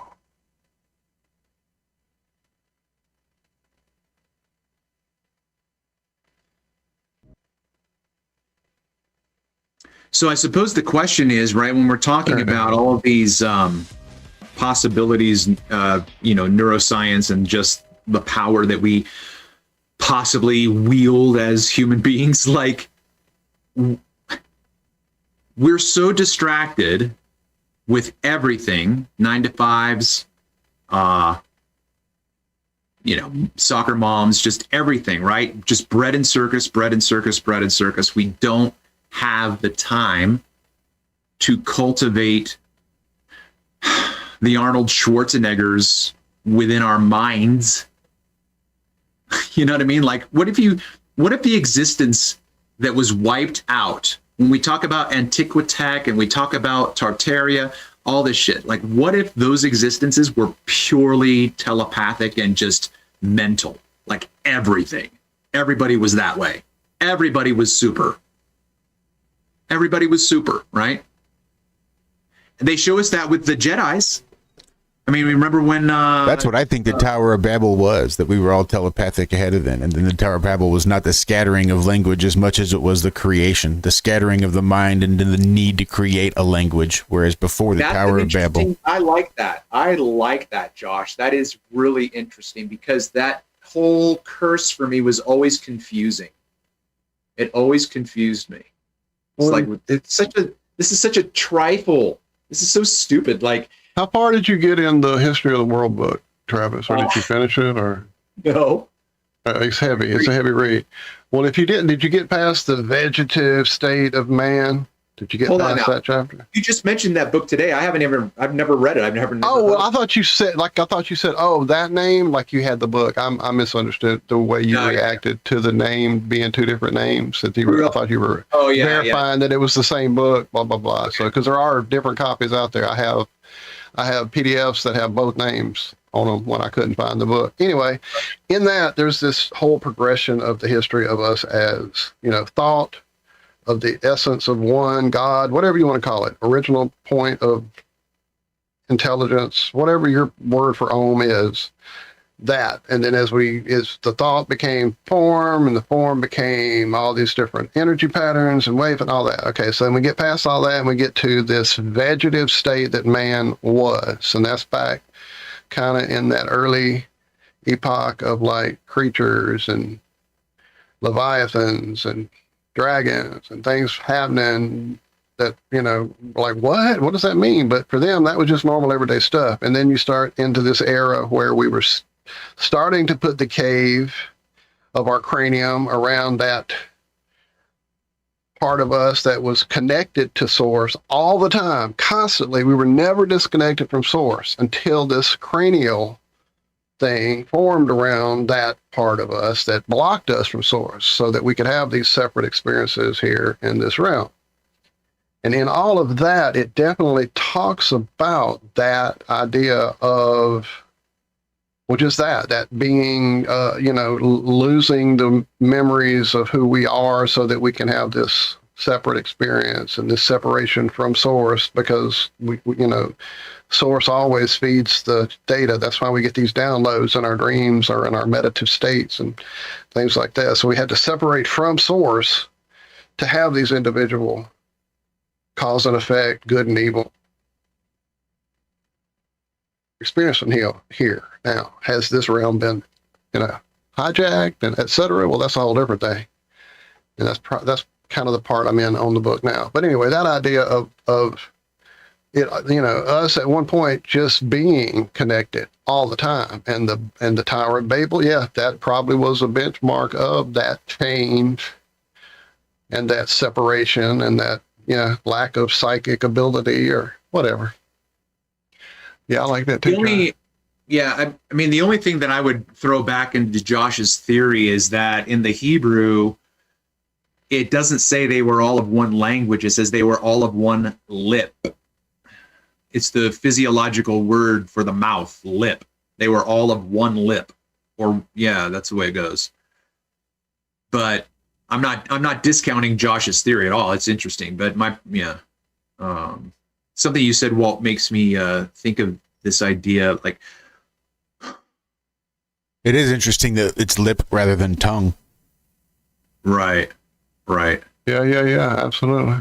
Yeah. So what if, we talk about the memory wipe.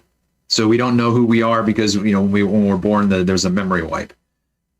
What if we look at being born as being awoken? What if we look at being born as being awakened from a dream that we don't remember? Because that happens all the time.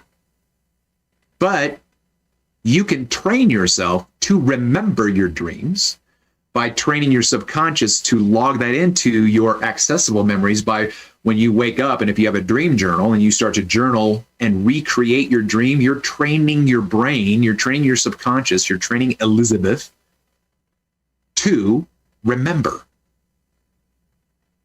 So in this life, if we train ourselves to remember key aspects, like I've told myself over and over and over and over and over again, what I want to remember when I wake up again.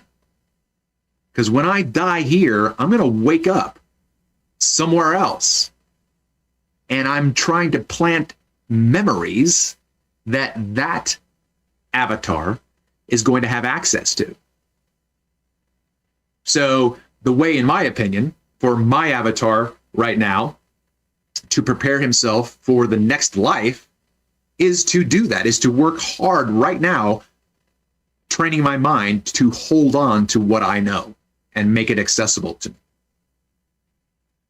So that, you know, I remember who I am when I'm a kid, and then I wake up and I start telling people, oh, I used to live in southern Colorado, and in fact, you know, if you go there right now, you can meet my wife. You know, and then I'm 3 years old and I'm like, this is your husband. You know what I mean? Like, what kid wakes up?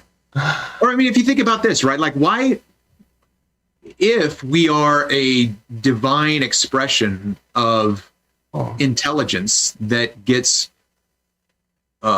incarnated, what if that, what if you could make a movie like Look Who's Talking, where the babies are fully intelligent within, but they can't like talk, but they can telepathically have communication with each other, and it's fully intellectual, like they know shit.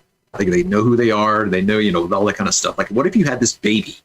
Or if you even think about Jesus. Let me throw this at you real quick, because when you said all of what you just said, this just flew up in my mind. So yesterday, Michelle sent me a video, probably from Facebook or TikTok or one of those things. She does some of that way too much. And she sent it to me, and her text under the link was, I want this baby for Christmas. So I clicked on the video and started watching it.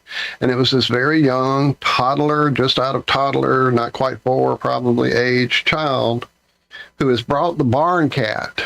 Apparently the family has out in the barn. He's brought the barn cat into the house because the barn cat wants to be in the house. And dude, it is one of the most beautiful, like I'm tearing up and getting chills thinking about the interaction between this child, whoever's videoing that he's talking to must be his mom, how he's explaining why the cat wants to be inside and how much happier the cat's going to be inside. And dude, like again, I'm chilling and tearing up because it was such a beautiful soul connection between that cat, that child, and him explaining it to his mother, who should just understand the cat wants to be inside. And I'm like, well, wait, which baby you mean, the child or the cat? Because I want them both. And she's like, right. And that's what I thought of. And I said to her, you know, she was like, whose child is like that anymore? And I'm like, right. It used to be that all kids were like that. They were just beautiful souls floating around, you know, in magic every day of their lives until they finally got the school system so heavily put on them that it fucked it out of them. But now, here, have a cell phone as soon as they can fucking look at a screen and all that gets sent away, you know? So I'll find the video and send it to you guys. Yeah, for sure. That sounds beautiful.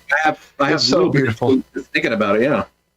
But I mean, that's kind of like what I'm talking about in terms of things that we get, little snapshots of reality that's not normal. There are anomalies. But what I was saying before about the Clone Wars and whatever, when you see Qui-Gon Jinn and Obi-Wan Kenobi like super speed run, right? Like the Flash, you know? Like that's possible, right? You know that, right? You know that you have the ability to be Flash, right? You know you have the ability with the powers of your mind to fly like Superman. You know that, right? Like, don't try it right now because you're not super brained. But if you trained your brain to manipulate reality, you could fly. Because that's what they show us constantly. But they show it to us in a dumbed down way that we don't realize that, hey man, like this is who you are.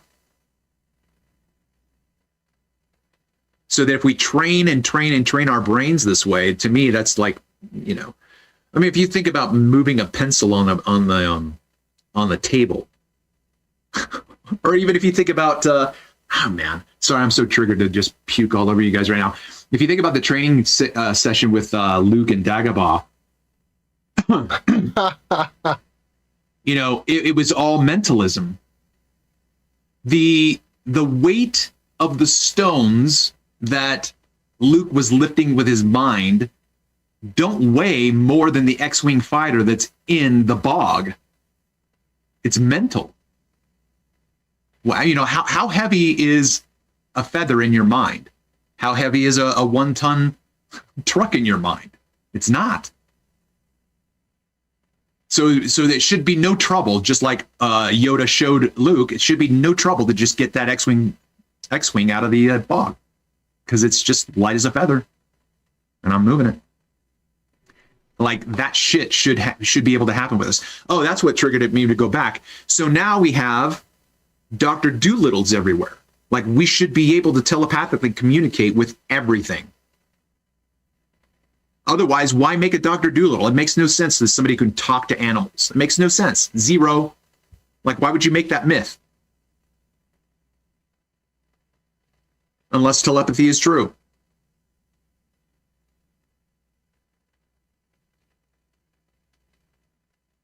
Indeed.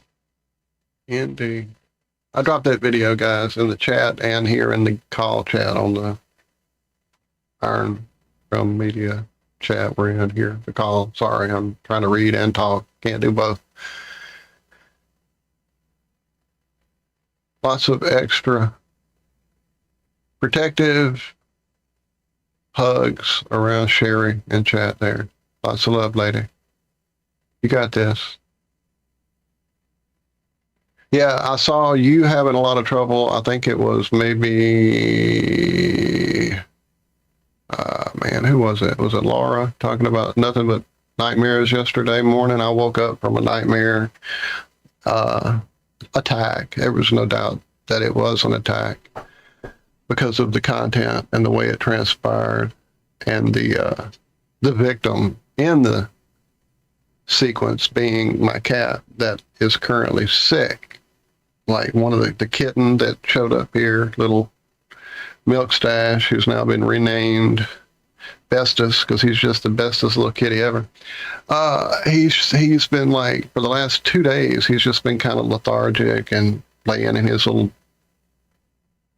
nest that I fixed for him out there on the porch. And none of the other cats are sick. Like last time, all the cats like kind of got sick at once and were all sneezing and snotting and I was gooping on the whole 9 yards. But he is the only one out there that seems to be troubled, breathing through his mouth, kind of lethargic, eating okay, but just not himself. He usually comes running as soon as I open the back door, and he just lays there and waits for me to come see him now. And so I attributed it to just the extra cold temperature, something triggering his exosome to start leaving.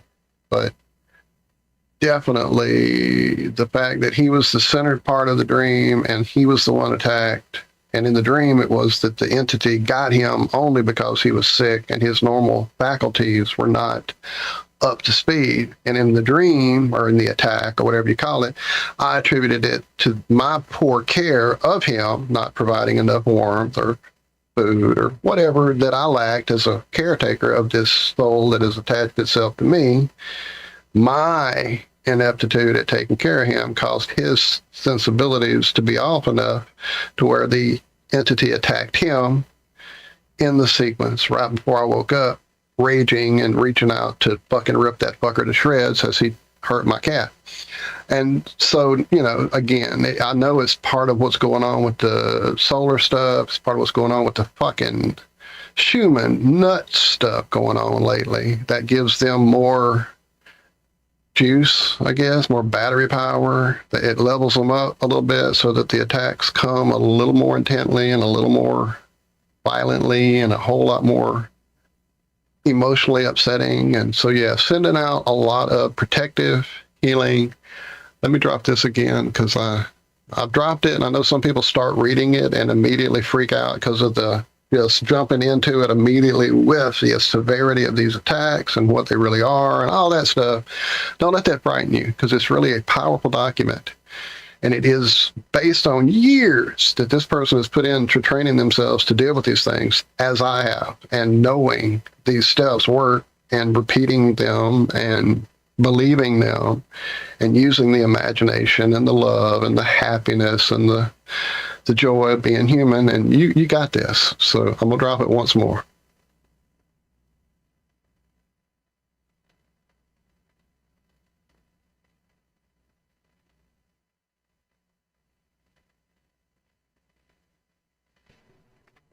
I've also heard Sherry is a way of getting out of panic attacks by getting 2 bowls of water.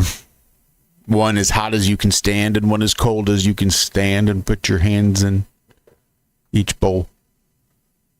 One in each. Cause that temperature differential.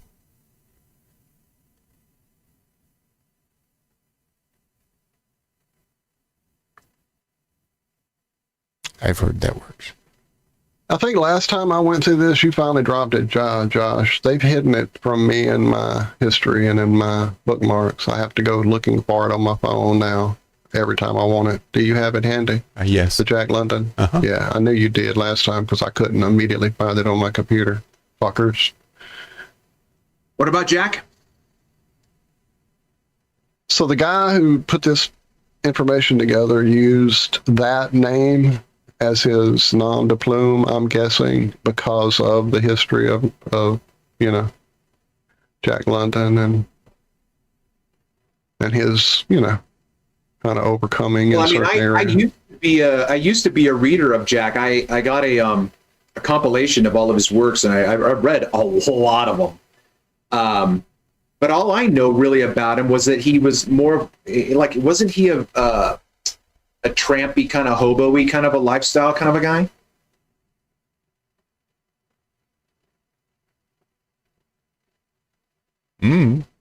No, I'm sorry. I buried my my freaking mute button. So I thought he was actually kind of raised a bit in. I thought, wasn't he? I'm going to look it up because I don't know anymore either. I thought he was kind of raised in affluence and then kind of went away from that to get into the world. I think that's right. He went and did some solitary shit, as I recall. Mm-hmm. That's what I kind of remember, but I'm trying to skim now through a page about it all, and it's a lot, so I can't. He was aristocracy. Let me go look here. Early life.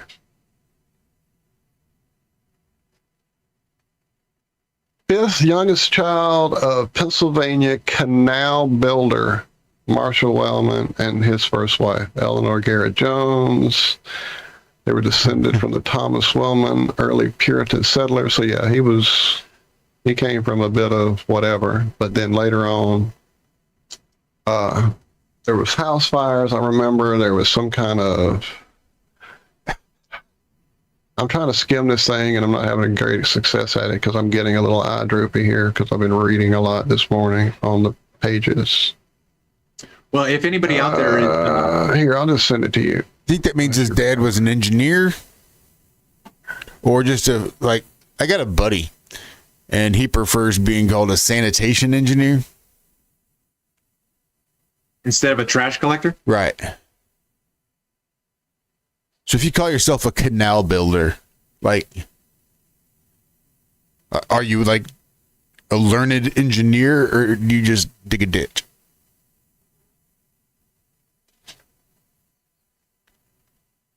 Like if you dig ditches, couldn't you consider yourself a canal builder? Well, if it's just straight down, it's a hole. Right. And you could call yourself a well driller, I suppose. Post digger. But if you dig a ditch, it would consider some lateral movement, yeah? That way it can carry water, essentially, right? Aqueduct, baby. Like just a tiny canal, right? A ditch, after all. So Jack London's dad being a canal builder, my question was, do you think he was a learned engineer and says I'm a canal builder because I help build canals? I engineer and design and locate canals for the public, or you reckon he's just a ditch digger in the way that my buddy's a sanitation engineer?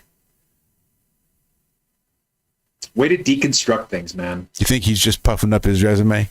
Is my question. Well, if anybody does like to read and you haven't read Jack London, I highly recommend you dive into him. He has an amazing novel called The Sea Wolf. Did either of you come across that? The Sea Wolf? Oh, yeah. I highly recommend watching the TV movie. It was amazing. Charles Bronson and Christopher Reeve. Very good movie. Check it out.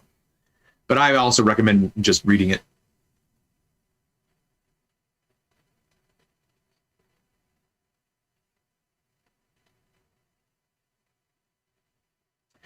Something came to my mind. I want to bring it up, see what you guys think about it. Let me try to trigger my memory of what it was. Oh, yeah. So let me ask you, first of all, Walt, what do you think of the doctrine, the dogma of life review? You're on mute. Yeah, I did. I mean, I realized that I thought I heard my fan back here, the heater vibrating in my ear. So at this point, Travis, I've been up, down, round and around about this. I got into like the Dolores Cannon book probably mid to early 90s, and then immediately got into like Moody, the near-death guy, his books. And then like not long after that, I had started going to these things called Project Awareness, which, while they did incorporate a huge faction of the UFO community and authors and vendors and things like that, there was a whole, like, that was only about a third of what was going on at it. It was a lot of near-death experiences. There was a lot of just anything esoteric and out there. There were a lot of people with crystals, a lot of people with like metal devices to harness energy. That's where I got my purple energy plate, things like that. And in one of the, like, I had read a book called Embraced by the Light by this guy named Daniel Brinkley. And turns out he was going to be there. So I was like pumped up, had the book in hand, went up to get it signed about an hour or so before his first little presentation. And when I shook his hand, like this thing jolted through me. And immediately I knew him and he knew me, and it was like we just like locked eyes. And he just came around the table and hugged me, and I hugged him back. And we knew at some point in our history we had interconnected and done a lot of light work together. And so he wanted to talk to me after the presentation. And the presentation, he signed the book, gave me the hugs. There was a lot of people in the line behind me. We couldn't really have the vast connection exploration we needed to at that moment. But after the presentation, we spent about 2 hours talking. And in the presentation and in the talk, he discussed all the things that happened to him during his near-death experiences, which were multiple at that point. And like he was a shining light. Like that was why we connected and why we gripped each other's soul with that handshake. And I was open and really doing a lot of work for myself at that time, lots of meditation, lots of dream work, lots of what most people call rituals with fire and dancing and just lots of stuff.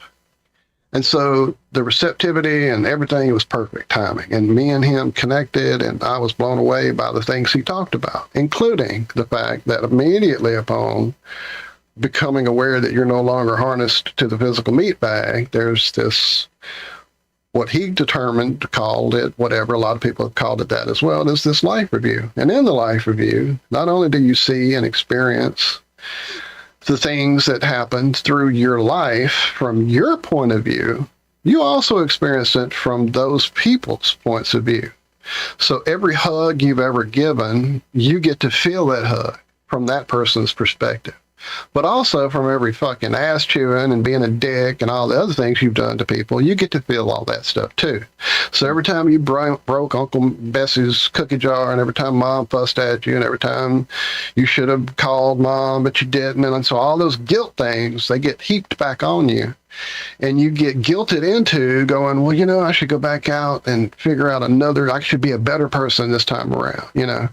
And I'm not going to go down the soul tunnel here. Oh, I have to anyway. Oh, well, I thought that was where I went home. Oh, that's not home. That's how you go back through again. Oh, okay. Well, let me go back through again. And so that's where I first became aware of the life review that intently, like the whole, like he was a huge hugger. Daniel was like, he hugged you with his whole body, his whole soul. And that's how I hug people as well. And so just that whole thing, the hug, you get to relive it. And so that was the key at that point. But I was, like I said, blown away, the connection. He put out a second book and came to another conference. And I had like pumped him up to the lady I was with at the time and to some of my best friends. One of the guys I was doing a lot of this spiritual work with, he and his wife went all specifically to meet and get to know Daniel through my connection with him. And so we get to the event, and as soon as I see him down the hall, I can see his energy, because I'm doing a lot of aura reading at that time too. I'd been doing the whole Celestine prophecy technology and all that stuff. Anyway, so I could see him down the hall, and I knew immediately something had changed with Daniel. And so as we approached, there was the big smile. He recognized me, the big hug, but it was different. And the shade and the energy was different. And there was something off and wrong and just not right about Daniel. And so after the event, after he spoke, we kind of hung out.